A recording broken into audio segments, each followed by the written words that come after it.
All right, would you please welcome Andy Rosenthal and Bill Schmidt.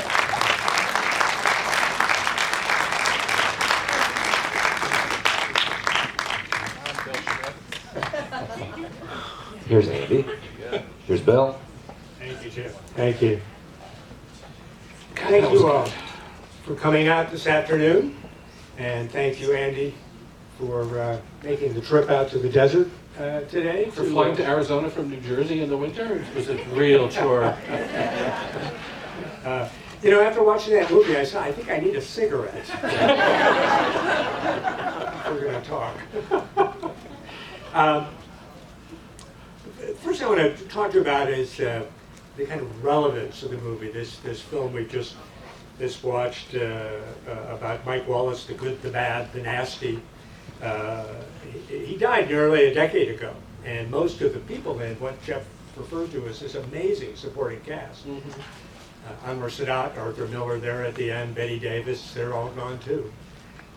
So why is this story, this movie, his story, relevant today? And particularly because we have a lot of young journalism students in the audience who have never seen Mike Wallace on TV, and some of whom don't know who he is. Well, apart from the fact it's just incredibly interesting, I guess, and to see, a man like that and be reminded of the things he did, especially if you don't know who he was. And he truly was a pioneer. And you can draw a line, I believe, from Mike Wallace to some of the best things about journalism today, and to some of his worst imitators, among whom I would start with Bill O'Reilly, I have to say, who once, by the way, called me a Marxist lunatic, which I objected to because I'm not a Marxist. I'm actually very anti-communist. I'm obviously a lunatic, or I wouldn't be in journalism. And the discussion that they were having at the end about the credibility of journalism and the cynicism of the public, I don't know when exactly that was, but it had to be 20 or 25, judging by the quality of the film and everything, 25, 30 years ago. And that discussion now is more fraught than ever. And the pressures on honesty in journalism are greater than they ever were. And so looking at this and kind of figuring out what about that is of value, and this argument about whether it's, I thought that guy from the Wall Street Journal was as wrong as you could possibly be. I'm not sure how he could have been more wrong. Frederick Taylor, the former editor. That show business and journalism. Show business is entertainment.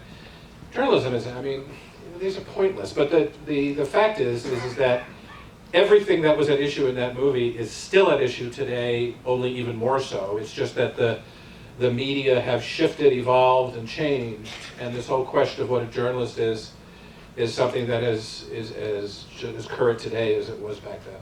Yeah, I want to get into all that in a moment. First, let me just talk a little bit about Mike Wallace himself. Yeah. This is a film about journalism, but it was also a very personal and at times very painful story about Wallace, the demons that chased him, the acne he had as a child that made him self-conscious, how he got into TV as a pitchman for cigarettes and something called Fluffle. What was Fluffle? I don't know Fluffle. Shortening. It was a shortening. It's lard. It's lard, right? Yeah. It's like Crisco or something. So did you know Mike Wallace? Did you met Mike Wallace, or perhaps your father, because he's more of your father's generation? People ask me how well I knew Mike Wallace, and I always say I knew him well enough so that he knew my name when I met him again, because he met 12 billion people. He and my father were good friends. They were in many ways alike. My father was an incredibly difficult man, just like him. He was an absolute, all that stuff. When I watch that, it's like I'm watching my father being interviewed. My father died, do you remember, Mary Beth, 10 years ago? 2005, really? God, 15 years ago. And he had that same drive, he had the same principles. The two of them used to fight all the time because my father was very much of a print journalist. He thought that, cameras were for actors and pencils were for journalists. And he often found Mike to be a bit over the top in his presentation. And I think part of that was also a little bit of jealousy. People the pencil pushers have always been jealous of the people in front of the cameras because nobody has the slightest idea who we are, whereas Mike Wallace is like the most famous man alive. And my father, in many ways, in his lifetime, was, you know, one of the most important journalists in America, and was innovative, and he was brilliant. And yet Mike Wallace gets all of the, but every one of those people up there were also friends of my father. They were people he interviewed. My father interviewed Gromyko on a boat once, you know, and so the two of them were that same kind of intensiveness. And I can't say I knew him as, you know, I'm so much younger than him.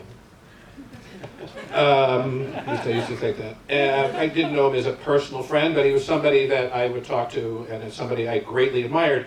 I will also say that as I'm going through this movie, I remember some of my own ambivalence about him. Because he was incredibly aggressive. He was incredibly obnoxious. I'm a kind of, it's ridiculous for a journalist to say this, but I'm a kind of a shy person. You know, sitting up here talking to you, I'm very shy. But, and he seemed to, what he did, and his discussion, by the way, of depression, that was one of the most powerful. I have suffered from depression myself very recently. Actually, I've probably been suffering it for decades, but when I left the Times, my kind of, every minute of my day was programmed, and suddenly I was doing nothing, and I became incredibly depressed. And watching a guy like that talk about it, and seeing how it evolved, and he finally admits to his friend, Morley Safer, right, yeah, I did try to kill myself. And I thought that was so unbelievably powerful, and I think in the end it's the vindication of everything he did, which was to try to compel people to talk about the hard stuff, tell the truth, and reveal themselves, and in the end, he did. In that one interview, and I thought that was incredibly impressive. Absolutely remarkable. I just have to add, I did not know Mike Wallace, but I did want to share the one. But he worked for my father, he can attest to that. that Mike Wallace has one of his enduring legacies is actually in the neighborhood where I lived. My wife and I lived in Manhattan on the Upper East Side. There's a restaurant there called Luke's at the corner of 79th Street and 3rd Avenue. Back in 2003 or 2004, Mike Wallace was returning home from 60 Minutes. By then he was already in his mid-80s, and he was with his car and his driver, and he would stop at Luke's to pick up his dinner for the evening. And so his driver was double parked in front, and Mike Wallace went inside to pick up his food, and when he came out, the New York City police were writing his driver a ticket for being double parked. And Mike Wallace, being Mike Wallace, got into a fight with them. And maybe the officers, knowing it was Mike Wallace, immediately handcuffed him, took him to jail, and he was booked. If you go to Luke's today, and I checked it today, it's on the takeout menu, you can get the Mike Wallace meatloaf, which is what he had ordered that night. It's $23.95. He still lives on the Upper East Side of New York. So Andy, at the end of the movie, there was that interesting scene where he had interviewed Arthur Miller, and he says to him, well, think about what your epitaph would be. And we had, you've already mentioned a couple of them. We had Frederick Taylor saying, no, he wasn't a journalist, he was in showbiz. We had Bill O'Reilly saying, oh, you were my model, you know. We had Morley Safer saying, you're a prick, you know. What would you describe as Mike Wallace's epitaph, his legacy? In a poetic way, or? You know, my father's is he kept the newspaper straight. That's his epitaph, literally. It's on his tombstone. And I think Wallace's would be something. He changed American journalism for the better, and he was fearless in talking about, in seeking out the truth. I thought that my button said that, but it doesn't. It says something else. And I think that was, and he also gave courage, I think, to a lot of people. I mean, he was not. I look at him now, and I think he's actually a pretty good-looking guy, but he obviously thought he was hideous, you know. And the ability to step outside yourself, you know, he did something that was bigger than himself. Those are the good parts. The bad parts would be he was a crappy father and he was a prick and all the rest of that, but you don't put that on epitaphs. Is nastiness in the pursuit of truth a vice or a virtue? Well, this is an interesting question. Was what he was doing nasty? I think what Bill O'Reilly does and says, "Shut up, you're an idiot," you know, or you know, God, I'm so happy I drove this guy's name, the idiot with the bow tie. Help me, on Fox News, the guy that is... Tucker Carlson. Oh my God, I'm sorry. Tucker Carlson, that's nasty. That's just about intimidating, being obnoxious, having your voice heard. Everything Wallace did was in pursuit of an answer. And everything that these people do is just, the person who's being interviewed is merely a stage prop for them. And it's all about the shouting down and the yelling. That is just nasty. Asking Daniel Ortega what his salary is not... Now, Daniel Ortega thinks that's nasty. And pointing out that General William Westmoreland was, as we now know, one of the great architects and one of the great lies of our history. That's not nasty. That's, and people don't want to be found out. They don't. And look, the fact is that everyone's shocked that Mike Wallace walked into people's offices with a camera running, right? I used to do that all the time. I just didn't have a camera. Journalists do that all the time. I mean, in Washington, I was always told, they won't answer your phone call, and you have to get them. This was Howell Raines, who was the bureau chief. Go to their house and wait for them to come home. Now, that's not the same thing as ambushing them on camera for the purpose of humiliating them. That's different. And Mike Wallace was not doing this. Was there ego involved? Absolutely. You can't do this unless you have, obviously. But he was doing it to get at some fundamental truth and some fundamental thing. And he also created investigative reporting on television. It just simply did not exist before Mike Wallace. Although, because it's TV, Well, Edward R. Murrow. and the nature of TV, there is a show business element to the ambush part. Yes, but you could say that about photography in newspapers too. Is a photograph, is that journalism? Is that news? Or is it just titillation? Is it there to, and that's a debate we have all the time. And there was an element of, God, just look at the way he interviewed Ayatollah Khomeini. I would have been trembling, I interviewed, some of his, in groups, his successors. I found them incredibly intimidating, But he went in there at a time when he was holding Americans hostage and said, Sadat thinks you're a lunatic. And then insisted that the question, and that is actually the most interesting thing. The biggest news from that came for his calling for the assassination of Anwar Sadat, which actually happened. And Mike Wallace knew that that question was going to make Khomeini the most uncomfortable. Now this is in the years before we had politicians who had absolutely no morals or anything else, but I don't know if you can make Donald Trump uncomfortable. I'm sorry if I offend anybody, by the way. I'll say off the bat here that I'm a registered Democrat, which, as Will Rogers said, meant that I was not a member of any organized political party. But what is going on today, and there is a difference between show business and news, but the more important thing is the difference between journalism and propaganda. And what Bill O'Reilly practices is propaganda, and it's nothing but it. I'm sorry, he doesn't practice it anymore, right? Didn't he get hit? Yeah. I agree with you absolutely at the point about courage. That moment to walk into Iran just shortly after the embassy was taken over and to sit down in front of him like that and suggest to him that he is a lunatic was an extraordinary moment.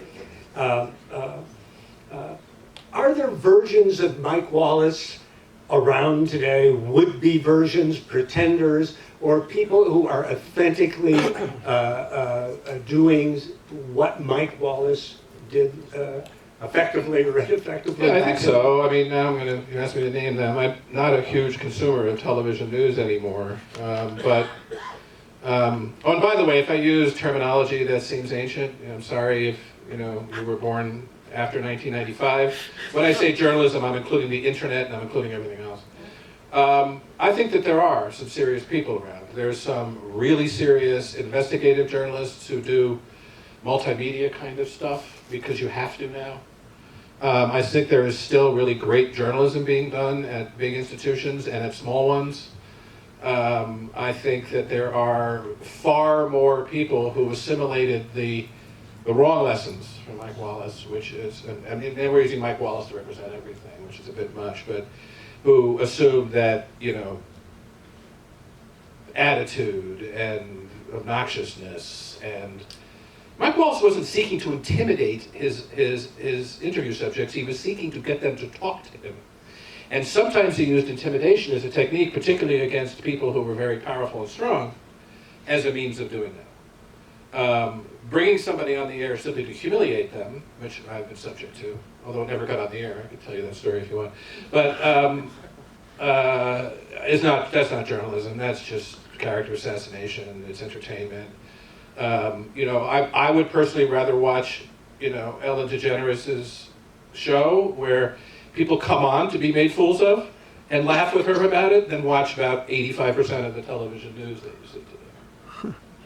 What do you think, by the way, just thinking of people who maybe have inherited his legacy, said there's somebody who's inherited his genes, his son, Chris Wallace. What do you think of Chris and his work? Because he works on Fox TV, we'll talk about that later, but he has a reputation, I think, I don't know if you agree it's how you feel about the reputation, but a reputation is somebody who does try to play it a little bit more down the middle than others on Fox News. I agree with you. He is much more of a journalist in the traditional sense, that he's seeking information and he's seeking to relay it, and he's also doing some analysis. He also is a member of an ideologically oriented propaganda organization that serves the purposes of a very small slice of our nation. And at a certain point, that becomes collaboration. And I think he passed that point along. I don't think Fox News has any journalistic value really at all, except when it's covering live events and their cameras are in focus. I'm honest about that. I really, I think Fox News has become an instrument of the far right wing of what used to be called the Republican Party, and their purpose is to mislead and persuade and to sow fear and to do all that other stuff. And as I know Chris a little bit, we run into each other on the stories and stuff, and I was always very impressed by him. And I thought in the beginning you could make an argument that decent journalists need to work in places like Fox News to try to improve them. That argument died a long time ago. Picking up on Sorry. Your discussion about Fox News, let's talk just a little bit about, I guess, the journalistic ecosystem such as it exists today. And if we exclude the kind of whack-ball conspiracy things, QAnon and InfoWars and Alex Jones, we do have a landscape that's broadly now divided into polar opposites. You've got Fox News as an apologist for the president, as a mouthpiece for very conservatives, for the Republican Party, or the Trump Party, for those who are rhinos. And then you have the something like MSNBC, on which expresses its liberal viewpoint, and viewers choose their media by the media that makes them comfortable, kind of politically and ideologically.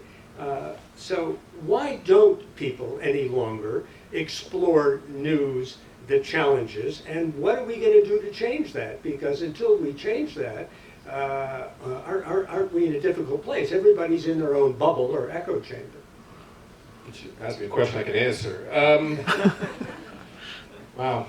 I think we have drifted in that direction. I think that the way that it's fostered by the nature of social media. The whole purpose of social media is to isolate us into bubbles of common opinion. Because that's more profitable. If everybody, in the conversation is predictable, you can advertise better against them. You can monetize the traffic better. And I don't think that any of the great. Let me just say, I think Jeff Bezos is the best thing that's happened to American journalism in a generation, because he has poured money into the Washington Post and left them alone. And people got all upset because a rich egomaniac bought a newspaper. Every newspaper in America was started by a rich white egomaniac. So let's not get too excited about that, including the New York Times. But what was my point there? I think that Facebook and Twitter and all the other, Instagram, all I'm doing is repeating the word Facebook over and over again, right? Are designed not to provide information. They're not about their stated goal. Facebook is not a place for people to get together. Facebook is a place for them to use you as their product and sell you to their advertisers. Never forget, you are not Facebook's customer. You are their product. But you are the New York Times' customer, and you are the Washington Post's customer, and they live to serve you, and that remains extremely important, and it remains a big distinction. And there are plenty of people that are doing good stuff. The problem is that what Bill O'Reilly said was incredibly powerful. He's not the first person to say it. Vladimir Lenin believed it. Joseph Stalin believed it. Adolf Hitler believed it. All of the great influences of mankind, in a negative way, believed that if you tell people something that makes them scared and divides them against their neighbor, you can control them better. And that's what's been going on. And I draw a big distinction between propaganda and disinformation and just crappy news. USA Today is just, should I say this? USA is just a crappy newspaper, but it's not a propaganda organ or a disinformation organ. It's there, it just does a bad job of doing, bad job, just a shallow job. Because do you think it's always been a bad newspaper, or is that a reflection of what's happened to the newspaper? No, I think USA Today from the beginning was a bad newspaper, because what it tried to do was cover every state and every city in the country. Remember they used to have those pages where there was news from all 50 states, and most of them were, 6 people got a hangnail in Tucson today. It was like ridiculous, And it showed no judgment. It's also the thing that really turned me off from them from the beginning, is that they set their style so that they never said America, the United States of America. It was always USA Today in boldface with no punctuation. They took their logo and put it. So I think that's just crappy journalism. And there's a big difference between crappy journalism and the kind of stuff we're talking about. What Fox News does is incredibly well done. These people are not shallow. They're not weak. They're really good at it. And what Roger Ailes set out to create was an alternative voice that would drown out what he viewed as the left, which is everything slightly to the right of Pete Buttigieg. I don't know. I try not to use these terms anymore. I think liberal, conservative, it's all baloney. We have to come up with new terms. There are no conservatives in the Republican caucus in the United States Senate. Well, maybe Mitt Romney, but not really. Because when he was running for president, he was just as much of a right-wing reactionary as the rest of them.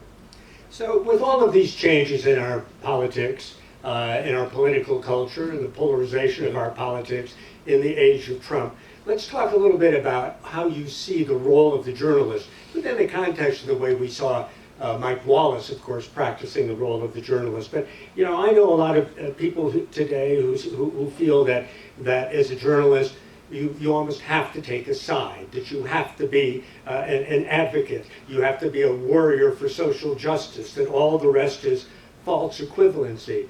What is the role of the journalist today? Has it changed? Has the politics changed the role of the journalist? What I think it should be, or what it is now?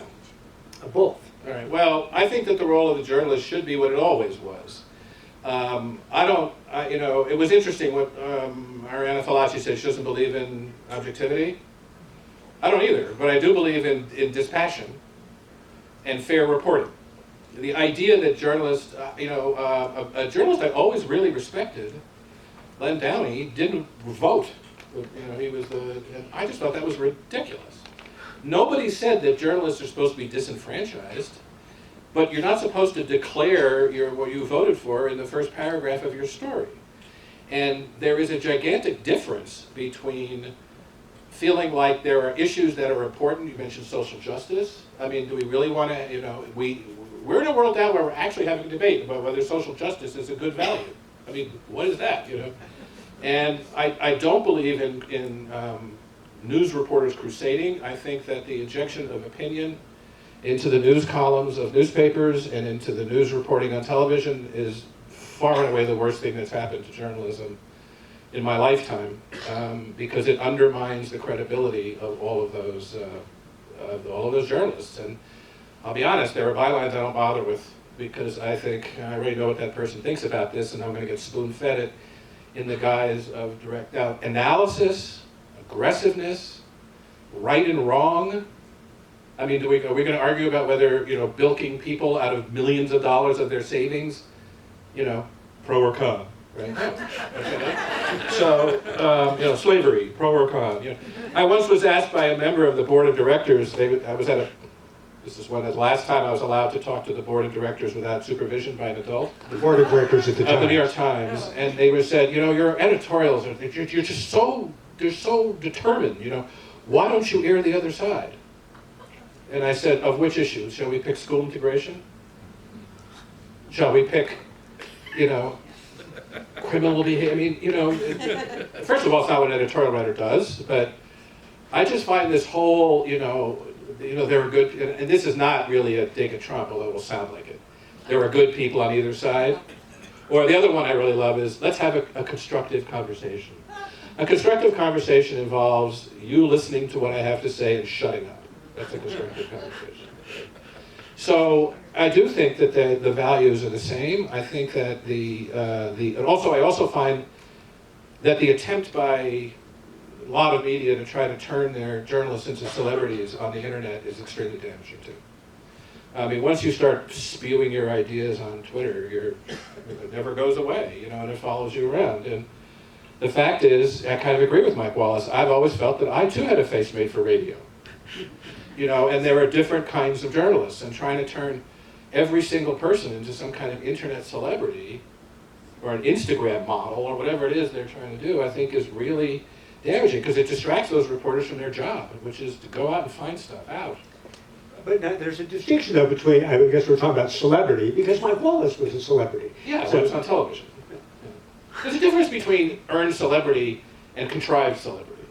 There's a difference between, people becoming famous and putting little tiny pictures of all the reporters next to their bylines, which, by the way, nobody sees.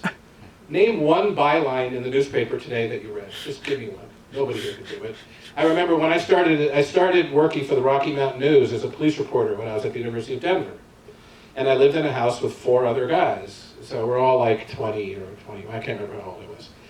And on Sunday morning, I had worked at night on Saturday. On Sunday morning, page 3 of the Rocky Mountain News had my first 2 bylines. And there were 2 articles on the page, and they were both by, sadly, they put Andy Rosenthal, which wasn't my byline, but I changed it to Andrew. And so I said to my group, I said, look, my first byline's in the Rocky Mountain News. And they all had the same reaction, was, which one is yours?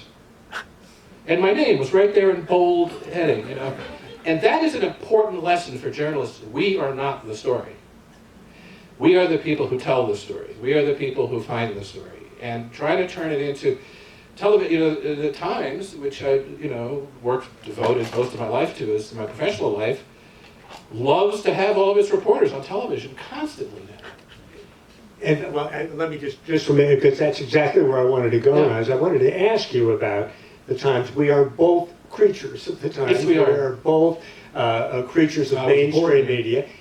How has the Times changed over the last 10 years as our political culture has changed? This whole sort of issue of how do you cover the White House? How do you cover the president? If truth itself becomes kind of a more, at least from the standpoint of the White House, more difficult to define. How has the Times changed? I think the Times has changed in some very good ways. I think the Times has grasped new kinds of methods of storytelling, visual storytelling, video, graphical storytelling, all kinds of things. The Times always was excellent at design. The newspaper is a brilliant instrument for conveying information, which nobody's been able to duplicate online even close. If you read the New York Times online, you'll get about 30% of what's in the paper at a given moment, because all of the cues we use to move you around. They've adapted to that really well, I think. They've done a lot of innovative stuff. They still are deeply committed to international reporting, which puts them almost alone among American newspapers. The Washington Post, but much less so. The LA Times, I think, has like 4 or 5 correspondents overseas. They do investigative work that is extraordinary and courageous. They get attacked for it. All that stuff about the suing and all the rest of it. You could tell all those stories about the Times. I think that some of the trends that they have succumbed to, which I regret, include the opinionizing of the news report, which is now just endemic. What do you mean by that? Injecting opinion into news stories, either directly or through the use of language or through the, and I think the Times has been challenged. You know, when I was in my teens, in the early 1970s, the New York Times was one newspaper with one price increase in paper away from bankruptcy, basically. And the editor at the time, who I knew fairly well, and his boss, the publisher, and the president of the company took a gigantic risk.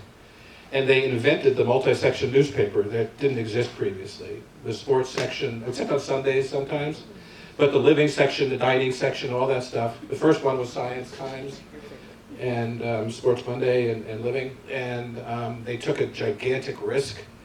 The economics of newspapers has been steadily going downhill, mostly through things we didn't do. We made, as an industry, I think we made a catastrophic and possibly fatal mistake by going online for free and buying into the myth of the free internet, which is just baloney. You pay for every single thing you get online except what we do. And I mean, you pay for your email either because you buy it from somebody, the service from somebody, or you buy a cup of coffee at Starbucks and do your email there. Everything is an exchange. And that has left newspapers dying, basically gasping for breath and trying to catch up. And I think a lot of the mistakes that newspapers are making now are in creating kind of false choices between speed and accuracy, between good writing and opinion, between conversational tone and kind of slang, and are kind of pandering, I think in many ways, to an audience that's never going to accept them. I see a few members of it here, which is to say people under the age of 27 or so, who tended never to read the New York Times. And I think if they start, I know that they thought that if they started being more informal and stuff like that, that a 22-year-old would go out and plunk down $600 a year for the Times. It was just never. But the New York Times made the decision to go to a paywall. Yes. To charge consumers a price. I love that term, paywall. It's a subscription. A subscription. Yeah. And it's been, but to replace lost advertising revenue with direct revenue from consumers, and it has been, at least among many of the other media organizations, relatively successful. That's correct. Yeah. And so has that success in the fact that you are now relying on the readers to really fund the business, has that changed the journalism in any ways? Yeah, it's a good question, and I think it has. I was in the executive group that debated this issue. I was always in favor of charging. I just never understood why it was free. And it came down to sort of put your cards on the table, and the president of the company, Janet Robinson, literally said, we're going to go around this table and everybody's going to say what they think about this. No ifs and maybes or something, but you're just going to say it. And we did. And Bill Keller, who was the executive editor at the time, I was totally in favor of it, and everybody knew that, so they made me go first. And I made my arguments, which I thought were powerful and profound. And then Bill Keller said something that just blew me away, because he got it exactly right. He said, the thing that has protected the integrity of the New York Times since its inception, well, I don't know about since its inception, but in the modern incarnation of the Times, are these two pillars. The advertising protects us from the readers, and the readers protect us from the advertisers. In other words, the fact that we have to get advertising keeps us from just pandering to the worst instincts of our readers, and the fact that the readers are going to call us to account protects us from the pressure from our advertisers. And he said we have lost one of those pillars online, and it's extremely damaging. And what he was talking about there was our relentless pursuit of internet advertising, right? Well, the problem was that for every dollar that you lost in newspaper advertising, if you were lucky, you got about a penny and a half back online, if you were lucky. And whole areas of advertising were just wiped out by, Monster and eBay, and our small newspapers, which relied on two major sources of revenue, were local car dealers and local banks. Why the hell do you want to advertise a car in a newspaper where you can do it online? They can actually buy the car. They still do, but and we saw newspaper advertising revenue just plummeting and we crossed the line about wish I could remember when this was. It was after we started charging, when advertising ceased to be the majority of our revenue and subscription became the majority of our revenue.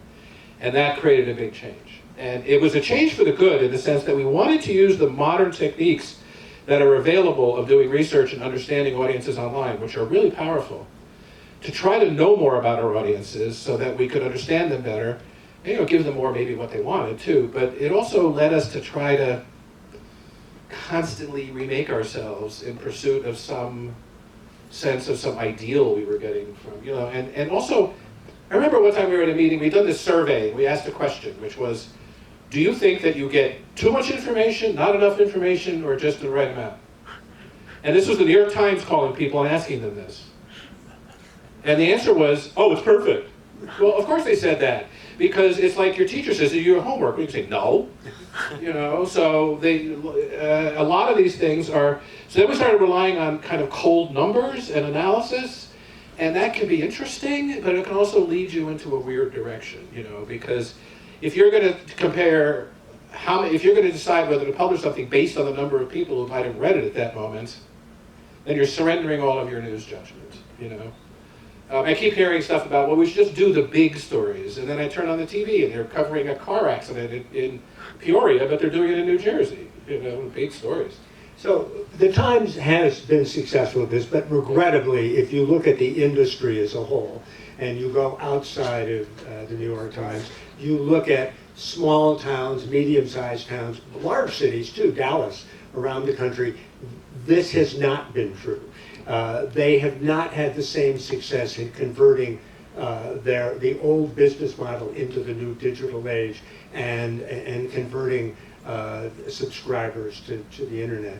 And it's if we agree that journalism is a even-handed, serious journalism is a thing of unquestioned social value, and is something that's vital to the workings of a democratic society. And now we're going really wide here. We're going to 10,000 feet. How do we assure its survival beyond something like the New York Times, which has a national audience? What do we do in Tucson? What do we do in Dallas? What do we do in Minneapolis?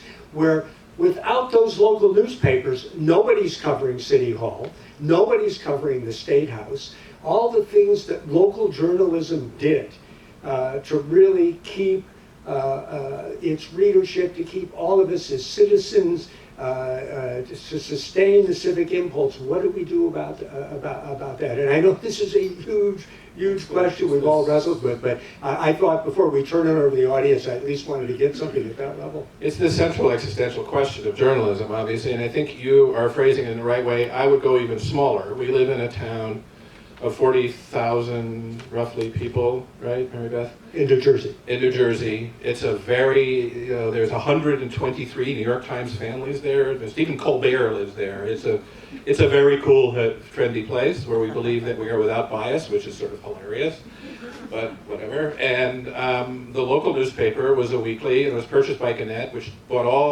most of the local newspapers in northern New Jersey.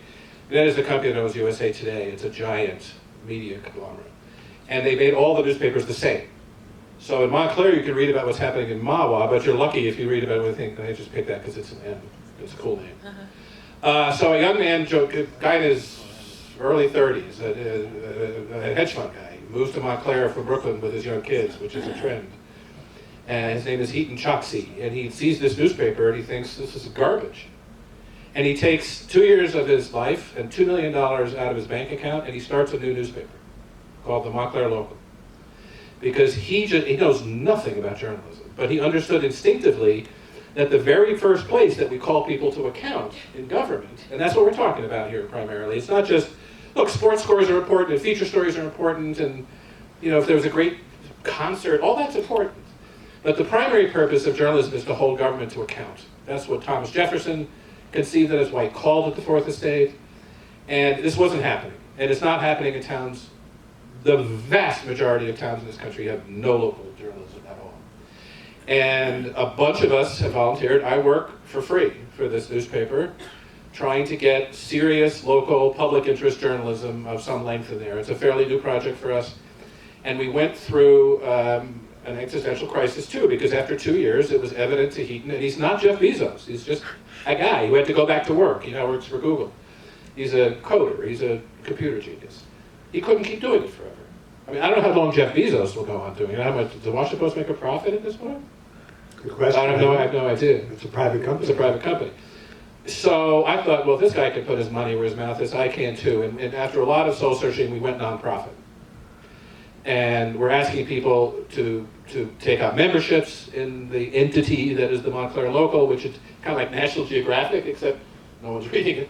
But because National Geographic, you don't subscribe to the magazine, you become a member of the National Geographic Society, which entitles you to the magazine. It's a little precious, but I think it's real. And so our commitment to trying to do journalism that will show both our readers in Montclair and the people who write checks that there's value in this. And I think where we lost our way is a lot of newspapers tried to compete with television. Rupert Murdoch, who, I don't know, is he a genius or crazy? I don't know what he is, but he always understood the relationship between newspapers and television. And he always said that the weakest television station in a town cannibalizes the strongest newspaper because they're much better for advertising on, they're much better, they create celebrity and stuff like that. And you cannot imitate television. I think television news is still local, but just not very good. Maybe there's great news here. I'm sorry, I don't mean to criticize Tucson or whatever it is. But I think we lost our way. We have to refine it, and we have to find a way to show people that we can produce stories and do coverage of their lives that has real impact and real meaning. I just want to check on the time because I want to allow people in the audience a chance to ask some questions, but I just want to ask you one last question before we turn it over to them. You're going to be on campus tomorrow. Yes. You're going to be seeing some students. You're going to be seeing some students who have an interest in journalism. Given our often our part of our discussion today, which was fairly bleak, what do you say to a young person now who says that he or she is interested in journalism? I can't. We gotta advertise the What? buttons. She's telling us something about the buttons, so we don't know. Yeah, as people are leaving, we're gonna have kids out. Some of our kids Oh, today. I'm sorry. I've been Before you leave. a public announcement. As you leave, we are selling buttons outside. The Society of Professional Journalists, the student chapter, is selling wonderful buttons to support journalism and to support what our students do. So please wear a button as you leave the theater. Buy a button.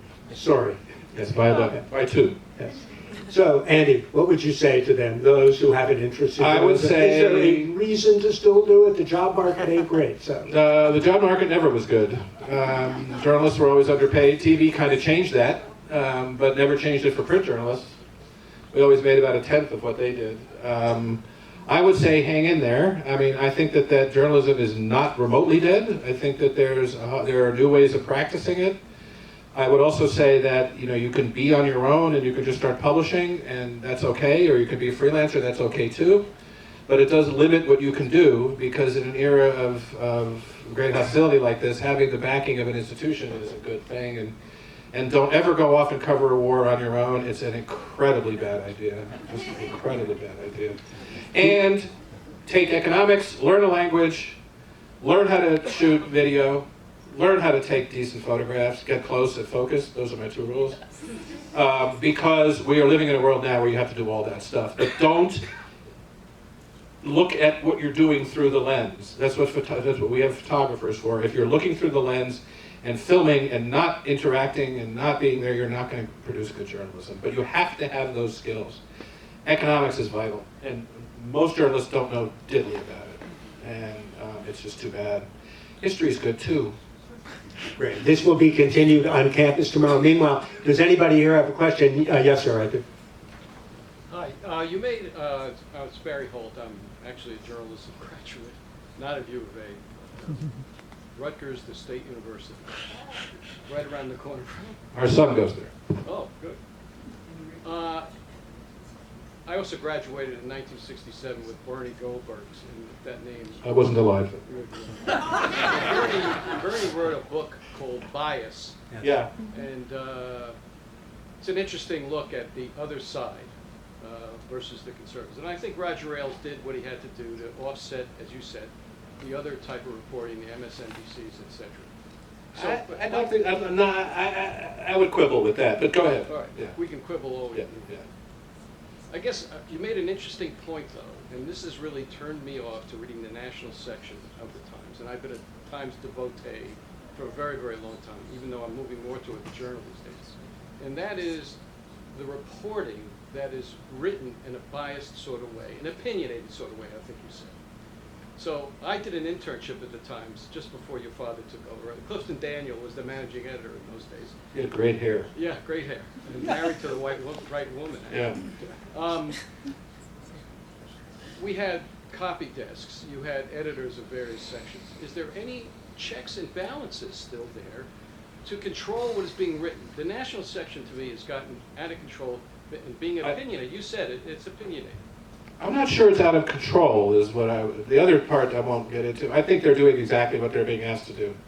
I think they're following the instructions of their editors. I don't think that reporters are somehow breaking into the Times at night and putting their opinions into stories and suddenly they appear, you know. Everybody loves to blame Judith Miller, I don't know if that's a name that's familiar to all you guys, for causing the war in Iraq. She didn't sneak into the New York Times either and print those stories. They were all read by editors.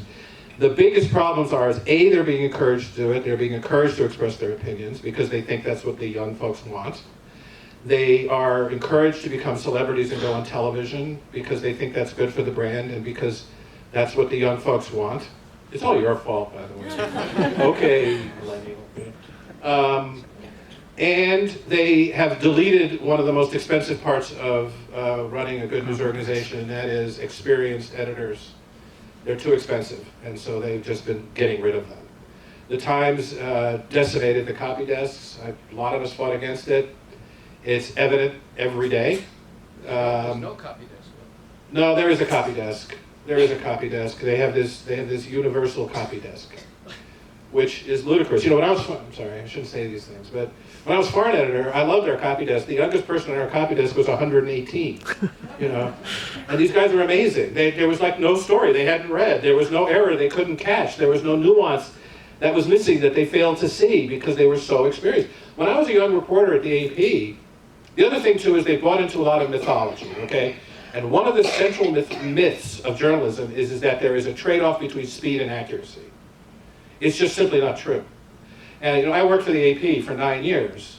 Is Mort still here? Yeah, he is. So he worked for even longer. At the AP, if you weren't fast and accurate, they had a solution. They fired you. You weren't allowed to make mistakes. I mean, everybody misspelled something, you know. But the difference was, I remember the first time I was sent out on a big national story, I was like 23 or something, and there was an explosion at a refinery north of Denver, and 27 men were flash fried on the shift change. Sorry, they were killed. And I was told, go up there, find a phone that you're going to be able to use again. A phone is a thing we used to have that plugs into the wall. And I want to hear from you within a half an hour, and then every 20 minutes until I tell you to stop. And every time I called in, there was a guy at the other end of the phone who knew that I had no clue what I was doing and was there to help me. And at the end of the day, they asked me to write a feature story. I panicked. I called in. I talked to Carl Hilliard, who had a handlebar mustache and had covered the Colorado legislature for 25 years. And he said, okay, well, what was the first thing you saw? And I said, it was a man with a hard hat on. He was holding a hard hat that was charred, and he was crying. Did you talk to him? Yes. Was he a veteran? I said, yes. Was he in Vietnam? I said, yes. He goes, here's your lead. The Vietnam veteran sat and wept as. Take it from there. And it was like just the perfect thing, and it kind of unleashed this narrative in me. And we have decided that as an industry, for the most part, that those kinds of checks and balances are antiquated dinosaur baloney. And I just don't buy it. I also don't believe that you have to write opinion to write conversationally. I don't believe you have to mangle the English language to write conversationally. And I just think we've fallen victim to a lot of false choices, like we did about charging. you know. And part of it was we were, as an industry, we were completely unprepared for the. We made the song publishing industry look good, you know. We made them look like they were prepared for Napster, you know. We were not, you know, and me too. I mean, nobody, you know, even had any sense of it. And we started believing the first things we heard. You know, information wants to be free.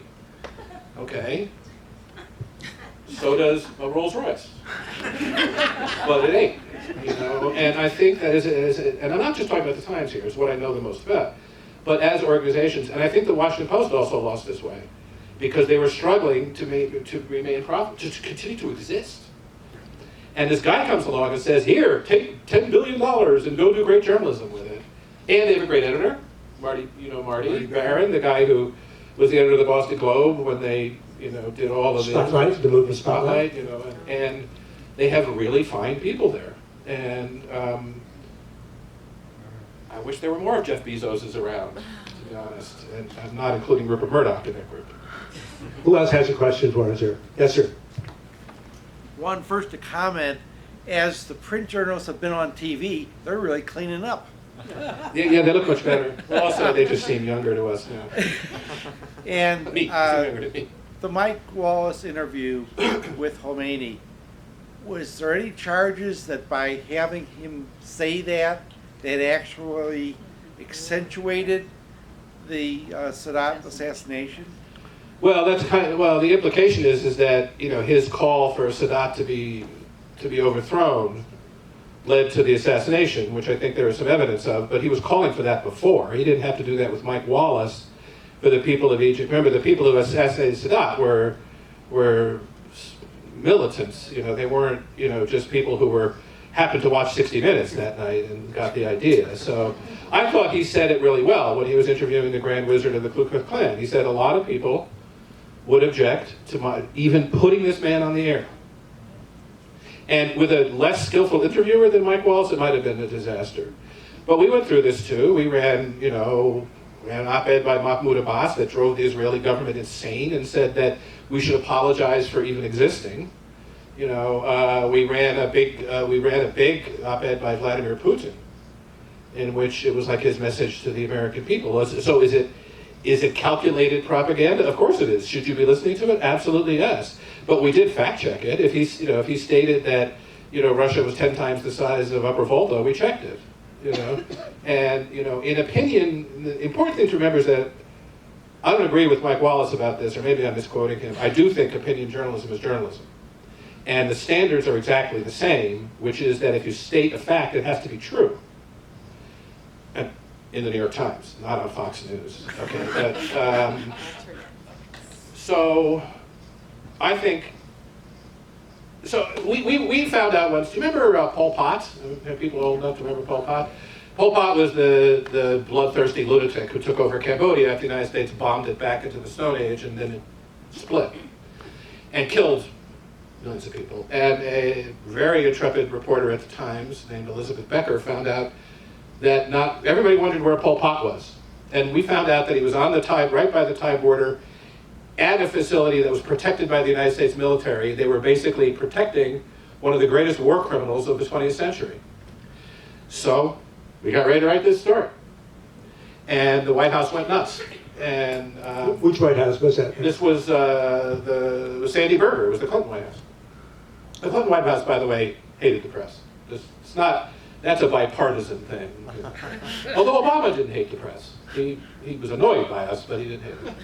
So Sandy Berger calls me and he says, you know, they had tried to talk us out of it. This is a decision that I had to take. I was the foreign editor. This is a decision that the executive editor and the publisher had to make, not just me. And I said, look, we made a decision. He goes, well, then Pol Pot's blood will be on your hands. And I said, oh, yeah, thank you. Whoever moaned just now, that's what I did. But it is actually scary, you know, the idea that somebody would, you know, and he suffered a very mysterious heart attack 3 days later and dropped dead at this place. How do you feel about that? Kind of like I feel about Jeffrey Epstein, you know? Okay.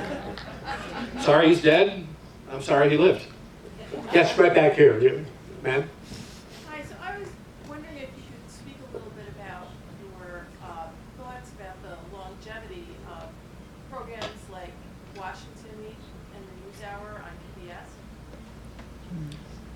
PBS has a particular audience. You've got to be fairly dedicated to watch PBS. You've got to already buy into the idea that you want to be informed and you want to be educated and that you want to have it done in a serious way that's not just designed to attract advertisers or whatever. Although they do have advertisers on PBS now, obviously, but they don't call them that, but they do.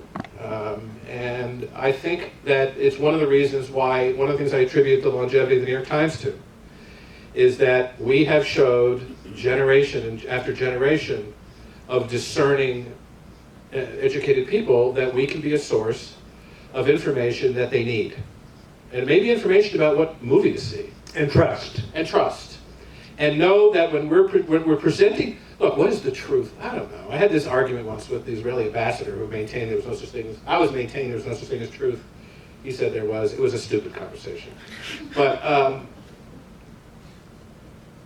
verifiable information. There's a difference between knowing something and being able to report it. Okay? There's a difference between having a hunch and knowing something, And the reason why I believe there's no conflict between speed and accuracy, to go back to a point, is that you report all the stuff you can verify as fast as you can. Then you go out and find out more stuff and you add to it. Ward knows what I'm talking about here. That's the way the AP was built. You don't put in the stuff that you don't know. And I think that PBS established, because of its seriousness, right, and because it was always in the public trust. We always look at the New York Times as a public trust, but public broadcasting really is, right? Public trust in a kind of a concept, right? But PBS always had that. You don't listen to NPR unless you can handle a little zither music now and then. You know what I mean? And I think that PBS has taken that and run with it. And I think Ira Glass is another example of a great journalist. And also the revolutionizing of what was the name of that podcast? Huh? This American Life. No, but remember the famous podcast they did about that kid who had been accused of murder, and it turned out it wasn't true. Serial. That was brilliant stuff. And you know how it happened? He came and talked to us once. Somebody gave them $2 million. They didn't know what to do with it. So his producer had this great idea. The producer of This American Life, and so they thought, well, let's do this. And I was like, I have a lot of great ideas. Could someone give me $2 million? And I think that what we're all yearning for in an odd way, man, is that relationship that PBS has both with its audience and its supporters. In other words, people are willing to give money to PBS because they know they'll do good with it. Because they have proven over and over and over again that they will. And that they're willing to be a little boring to sustain their dispassion. Not boring, but plain. But they also give you car talk. That's NPR. But, the Times does movie reviews. The Times does ballet reviews. The Times does kind of sort of rock and roll reviews, kind of sort of. It does cooking. It does cleaning. It tells you how to tie a tie. And you can say that stuff is all trivial, but a newspaper or a good, news, whatever you want to call that, should be a source of all kinds of information about that you find either edifying, shocking, or interesting, or useful.